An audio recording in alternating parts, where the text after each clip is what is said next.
good morning guys and welcome back to Mandalay. It's very bright, I can't even open my eyes. Yesterday we came back up from Bein where we had an amazing time, so it's good to be back. Yeah, and today we have an awesome day of exploring planned. Kind of just south of Mandalay is the city of Amarapura, and there is a ton of history there. They've got monasteries, temples, pagodas, the longest teakwood bridge in the world. So we're gonna just go around, explore, and see what it's like down there. Yep, so to do that, we gotta grab a tuk-tuk, so we're gonna call one on Grab, and then we'll head out. Let's go. Big lava.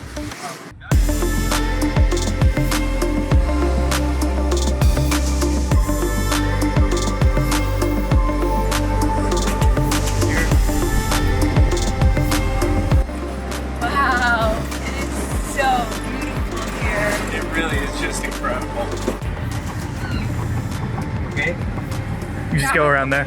Okay, thank you. Thank you.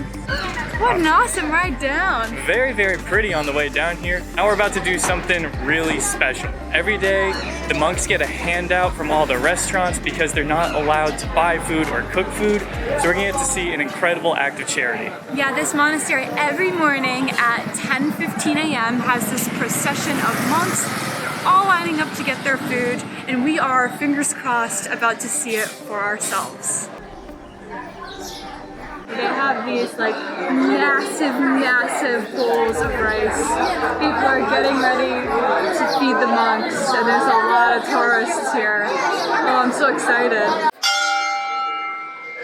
I think it's starting. So cool. So we may have to switch over to filming on our phones because they apparently don't allow cameras because tourists got into a fight to get a good picture.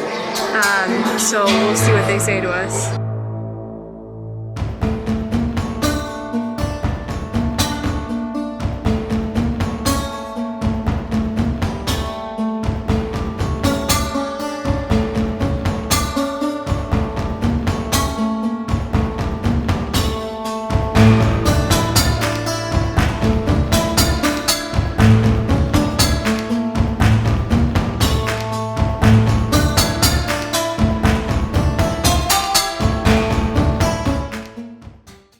No, I'm from in the middle Myanmar from Bein. I was born in a small village in Bein. The people are the friendliest, kindest people out of anywhere we've went in the whole world. That's a Buddhist country. Yeah, here. Yeah. This is Sanda. He's a Buddhist monk who's been at this monastery for 17 years. He wants to become an English teacher, so he offered to show us around the monastery so he could practice his English. Sanda told us all about the history of the monastery, and he even showed us the kitchen where all the food gets made. At the end of the tour, we even got to see the meditation room and got a quick meditation lesson. It was a pretty incredible experience.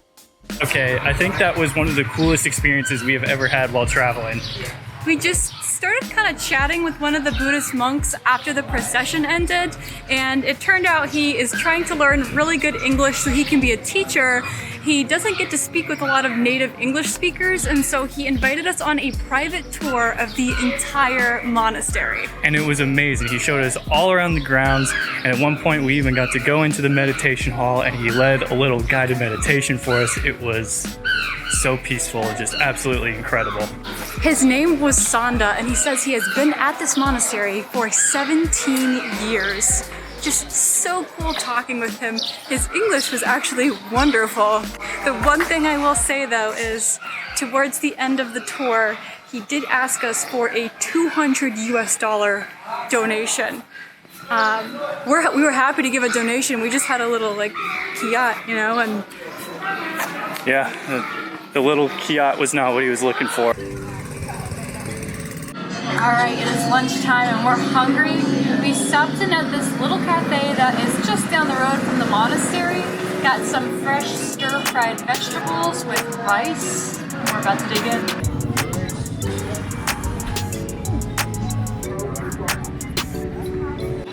Alright, now that we are fed, it is time to start exploring.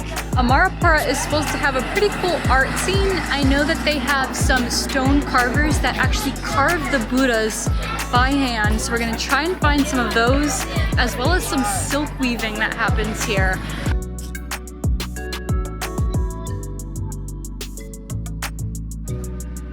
Babe, isn't this crazy? This is so cool. We've just been walking along this beautiful lake and we came across this incredible monastery. So we're on our way to check out the sights in town, but we couldn't resist stopping in here to see this. It looks insane. Is that behind you? Is that a Buddha? It turns out we had inadvertently stumbled upon one of the coolest Buddhist sites we've ever seen. All over the monastery grounds, there were beautiful temples, pagodas, and massive statues. This is the biggest Buddha I've ever seen. Can you believe the size of this Buddha? And we do mean massive. 2 feet stacked together over there are taller than I am. This is one of the smallest sculptures in this entire area, and it's like at least twice my height, I think. But the wildest part about this beautiful monastery is that we had the place to ourselves. We couldn't so much as find a single Google review to tip tourists off to its presence. So the craziest part about this place is there's nobody here. We haven't seen a single other tourist. Oh, there's a lady praying over there. So we've seen one person, but that's it. It is so quiet here. We honestly couldn't believe our luck that we just happened to stumble across this place. We both just keep walking around asking, where are we? Like, where are we? Because the scope of this place is insane. There is just like statue after statue, and it like feels like a Buddhist amusement park or something because it's just so massive. It feels like one of those rooms with a ton of mirrors because there's so many Buddhas in here.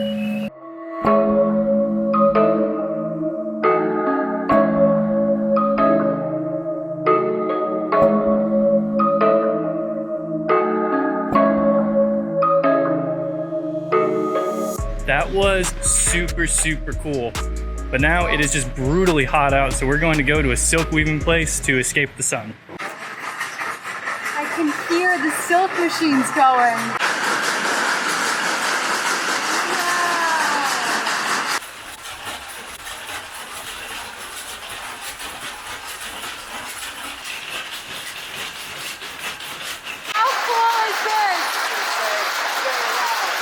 Oh my gosh, it is loud in there. I could not imagine working all day in that.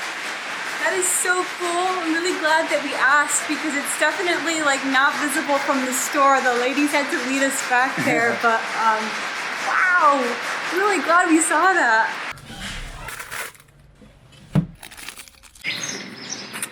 Well, to be honest with you guys, there's really not much else going on in town. You can check out the silk shops, but other than that, we couldn't find so much as an air-conditioned coffee shop. So, as consolation, we picked up these little mango pops from a convenience store, 500 cat pop, and now we have a nice cool shaded bench to enjoy them on.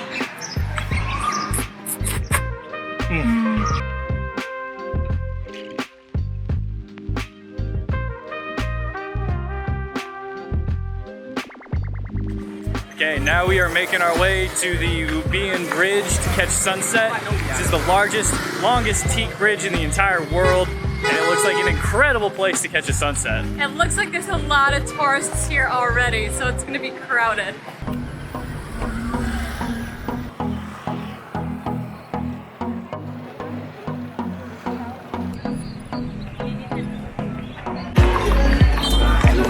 This is crazy.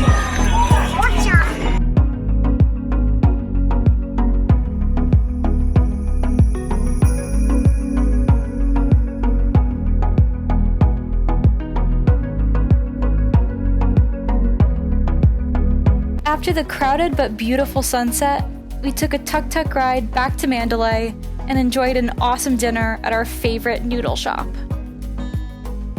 We never imagined that our day in Amarapura would be this awesome. From getting a tour and meditation lesson from a monk to discovering a well-hidden but beautiful monastery, we feel like today gave us a great crash course on Buddhism. We learned that one of the main tenets of Buddhism is presence. Not analyzing the past or stressing about the future, just living in the moment. And after about 10 months of full-time travel, we couldn't agree more.